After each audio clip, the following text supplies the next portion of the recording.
भोजपुरी के सुपरस्टार खेसारी लाल यादव का एक से बढ़ के एक भोजपुरी सॉन्ग रिलीज होता रहता है, जिससे भोजपुरी दर्शकों को बेसब्री से इंतजार रहता है। जहां पूरा देश लॉकडाउन की स्थिति में था, वहां खेसारी लाल यादव ने भोजपुरी दर्शकों के मनोरंजन करने के लिए 2 गाने रिलीज करवाए थे, कमर लोड सही ना और कमरिया का साइल व सड़िया से, जिसे भोजपुरी दर्शकों ने खूब पसंद किया था। लेकिन ज़्यादा रिस्पांस न मिलने के कारण खेसारी लाल यादव ने अपने अगले गाने की शूटिंग में लग गए हैं। भोजपुरी की नंबर 1 जोड़ी खेसारी लाल यादव और काजल लखवानी दोनों ने मिलकर अपने अगले गाने की शूटिंग कर रहे हैं, जिसके फोटोज और वीडियो उन्होंने सोशल मीडिया अकाउंट पर शेयर किया है। जैसे ही तस्वीरें शेयर हुई, उस पर लाइक की भरमार पड़ गई।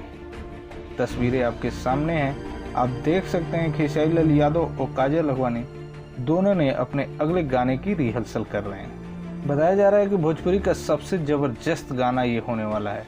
अब देखना यह होगा कि इन दोनों की जोड़ी भोजपुरी दर्शकों के सामने कब आती है। अनुमान तो यही लगाया जा रहा है कि जून महीने तक खेसारी लाल यादव और काजल लखवानी की जोड़ी फिर से एक बार भोजपुरी दर्शकों के सामने आने वाली है। जैसे ही कोई आगे की अपडेट आती है, आपको मिलेगी सबसे पहले। तब तक के लिए धन्यवाद।